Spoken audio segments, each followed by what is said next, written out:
Kate is a 7-year-old girl who's like mischievous, like she likes to trick Miss Hannigan, and like during the show she holds up a dead rat in front of her face.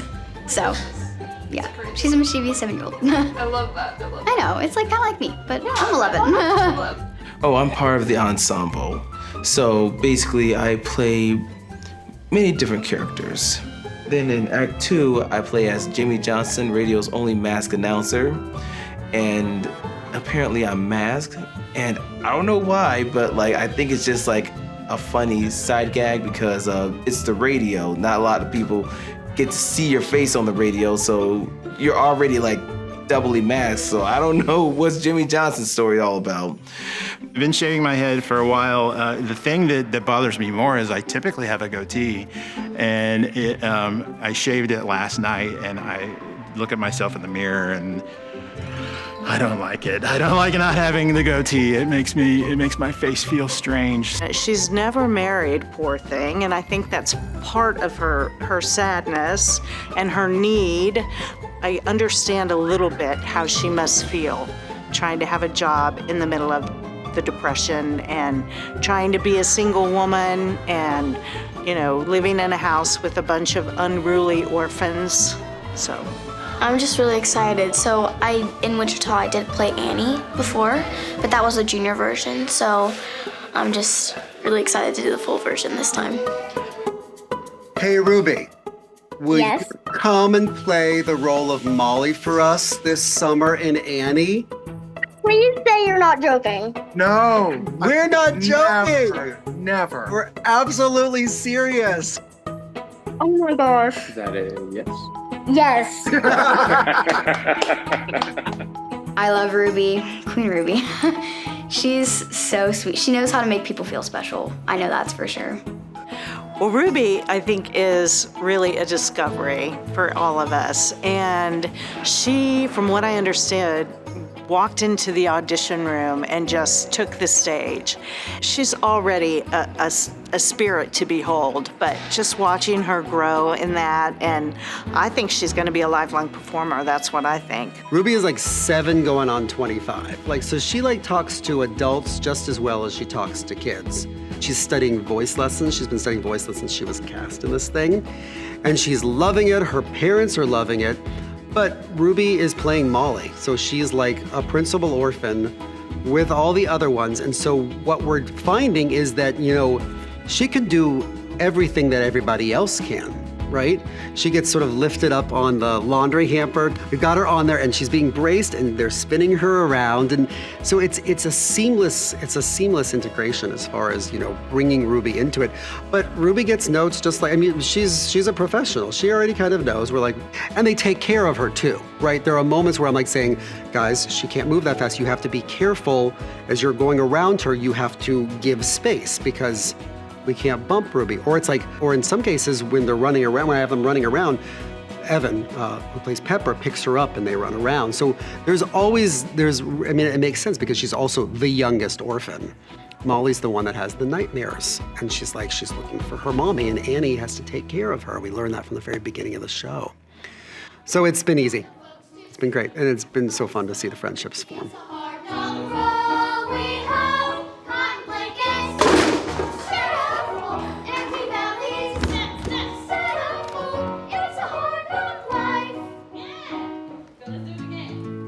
I've had a sordid past with Annie. I was gonna play this role a couple times and had done other things kind of came up, and I wasn't ever to do the show Annie and play Rooster. So I was like, okay, if there's a time to even put myself out there for this show, it's right now, right? I get to do it with my wife. I get to do it with my friends. It's so amazing. I'm working with Aileen Quinn.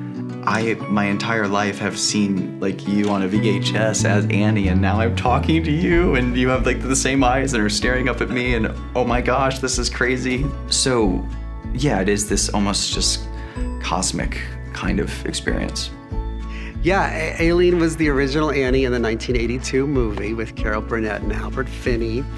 Annie was kind of one of my introductions to the theater. Who else in here had the album? Who had the album? and wore out the album, right? And knew everything. Right. Album over and over again. You probably all know all the music in the show, right?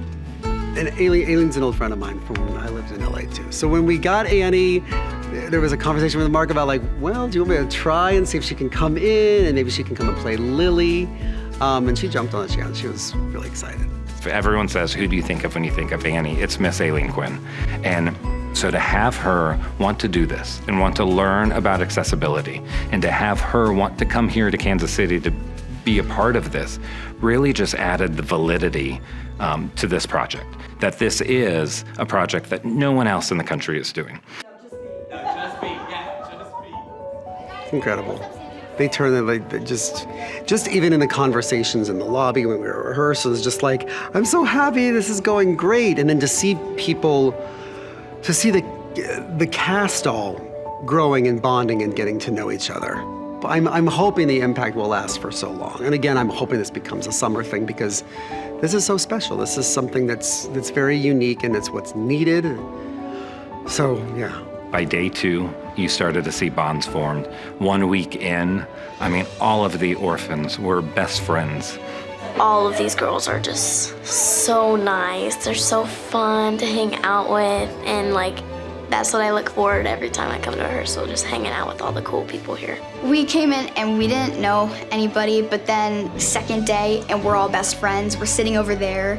It's such a tight-knit group because you're spending 5 hours a day with each other, but we're all very close now. I love that. The energy is very up there. They're always excited to come every day, and it's just like fun seeing them have fun, and it makes me have fun as well because it's like, hey, they're enjoying this. I like this. It's really cool. Some of the people are lifelong friends because you just meet them and you're like, how can you not talk to this person? Watching the boys run around downstairs as boys do and give piggybacks and just get to be around each other. Again, not looking at any difference, just looking at this is a person, this is a human being, and this is someone that I want to be friends with, and this is someone that matters. And watching everyone bond, and that's the stars of the show, but the parents. Being able to have parents come up to me and say, thank you for providing an opportunity for my family to be able to come and meet other families and be able to just be a typical parent and just be here and be part of this.